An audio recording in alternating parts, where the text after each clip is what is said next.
dans le plan de Dieu pour ta vie à toi, pour ta destinée à toi, Dieu va toujours inclure son royaume.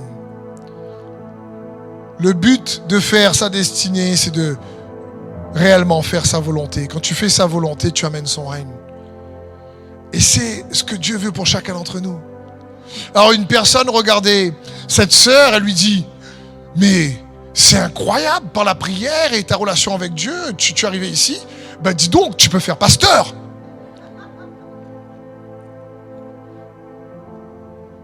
Il n'y a pas besoin de faire pasteur. Il y a besoin juste d'être enfant de Dieu. Il y a besoin de réaliser que Jésus-Christ est venu nous apporter la bonne nouvelle du royaume de Dieu. Et cette bonne nouvelle est proche de chacun d'entre nous. Elle n'est pas éloignée, elle est en nous. Et c'est son cœur pour nous. Dans Luc 12, au verset 32, il est écrit, « N'aie pas peur, petit troupeau, car il a plu à votre Père de vous donner le royaume. » Mais nous, on lit ça comme ça, mais c'est extrêmement puissant. Il a plu, ce royaume dans lequel Jésus vivait et que Jésus manifestait, démontrait. Il est mort et ressuscité pour que nous puissions par la foi en lui le recevoir et le démontrer. Et il a plu au Père. C'est pour ça que Jésus dit que vous priez, dites notre Père qui est aux cieux. Et Matthieu 6, 33 qui nous dit, cherchez premièrement le royaume et la justice de Dieu, et toutes ces choses vous seront données par-dessus. Tu as accès à cette réalité en tant qu'enfant de Dieu. À cette réalité qui ne se voit pas, mais que Jésus est venu nous donner. Tu as accès à la réalité du royaume de Dieu. C'est possible. C'est ça la bonne nouvelle. Cette bonne nouvelle qui est remplie de toutes les qualités de son roi, le roi de ce royaume, Christ Jésus, le roi des rois et le Seigneur des seigneurs.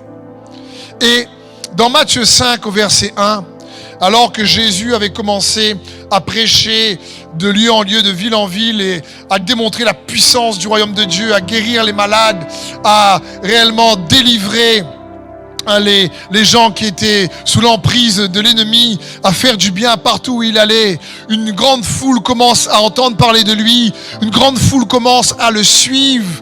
Et là, quand il voit la foule, alors il monte sur la montagne et il va commencer à enseigner un des sermons les plus connus de l'histoire, un des messages les plus puissants que l'homme ait pu entendre sur la montagne. On l'appelle ce message, le message des béatitudes. Et la Bible dit ici dans Matthieu 5, verset 1, « Voyant la foule, Jésus monta sur la montagne. Et après qu'il se fut assis, ses disciples s'approchèrent de lui. Puis, ayant ouvert la bouche, il les enseigna et dit, « Et voici la première chose que Jésus dit à la foule qui commençait à le suivre parce qu'elle voyait la démonstration du royaume de Dieu. Elle dit, heureux, Jésus dit, heureux les pauvres en esprit, car le royaume des cieux est à eux. » Elle commence direct. Heureux. Le mot heureux ici signifie, c'est le mot grec makarios. Ça signifie béni. Soit les pauvres en esprit. Ça signifie bonheur prolongé. C'est pas mal ça, non? Il dit béni, makarios. Ceux qui sont pauvres en esprit. Pas pauvres en matériel, pas pauvres dans le naturel. Ceux qui sont pauvres en esprit. Makarios. Jésus dit béni. Et parce que son cœur est de bénir ses enfants. Ça ne veut pas dire qu'une vie bénie est exempte de difficultés ou d'adversité. Comprenons bien. Mais quand il dit béni, c'est parce qu'il veut que nous puissions avoir accès à sa vie dans notre vie. Malgré les circonstances, que sa vie en nous soit vivifiante, vivante, riche en paix, riche en joie, riche en force. Vous savez, si tu crois ne pas être assez bon pour recevoir ces bénédictions, alors tu as raison. Mais ce n'est la qualification pour ces bénédictions. Ce n'est pas toi ou ce n'est pas moi. C'est Jésus qui nous qualifie pour être bénis. C'est lui qui nous qualifie pour recevoir. Nous ne sommes pas bénis à cause de nos efforts. ou de ce que nous avons fait de bon ou de pas bon. Surtout pas de pas bon, bien sûr. Mais nous sommes bénis à cause de ce que Jésus a fait. La Bible dit dans Deutéronome 28 qu'il avait la malédiction et la bénédiction. On voit les deux. Et dans le Nouveau Testament, la Bible dit que Jésus est venu nous racheter de la malédiction de la loi. Pas nous racheter de la bénédiction de la loi. Il est venu nous racheter de la malédiction pour que nous puissions hériter de la bénédiction qui se trouve dans la foi en lui. Makarios, nous dit la parole de Dieu. Heureux les pauvres en esprit. J'aimerais te dire ceci.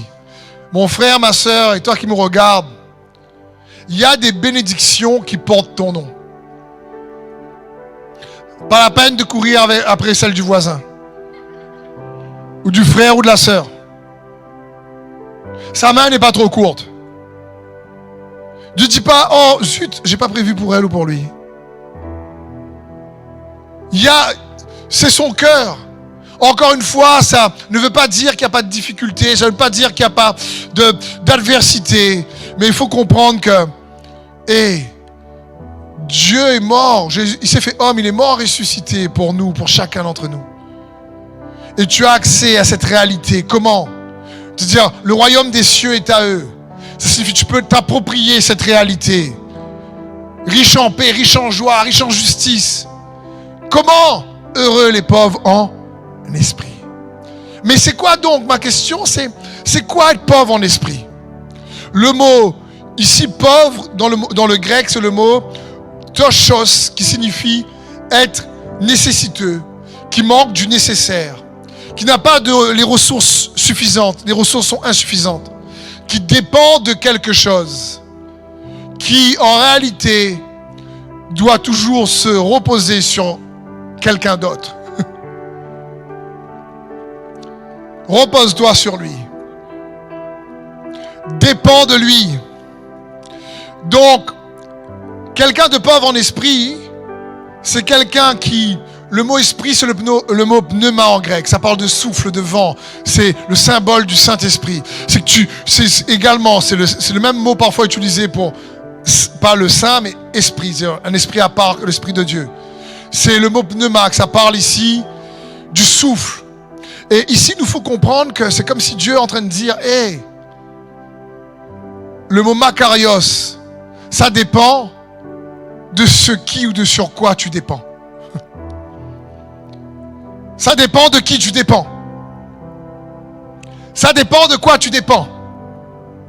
Ça dépend sur quoi ou sur qui tu te reposes. Te reposes-tu sur l'homme de Dieu ou sur Dieu? Sur qui te reposes-tu? Quand Dieu heureux les pauvres en esprit, c'est makarios, béni. Ceux qui en réalité se reposent pleinement sur Dieu. Ça signifie que je choisis humblement de m'appuyer, de reconnaître que je suis dépendant de lui et de sa bonté. Que par moi-même, je ne peux y arriver. Et que je ne peux pas m'appuyer sur mes propres efforts ou ceux des autres, mais d'abord sur lui-même. Et c'est ça que Dieu veut que nous puissions réaliser. Repose-toi sur lui. Heureux les pauvres en esprit, car le royaume des cieux est à eux. C'est pas Dieu heureux le pasteur, pas Dieu heureux l'apôtre, pas Dieu heureux le prophète.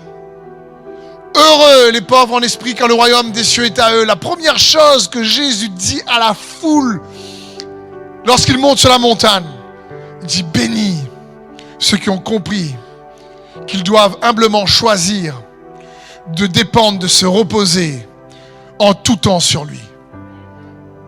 Voilà ce que ça signifie. Il dit alors la conséquence, c'est que ma réalité sera leur propriété.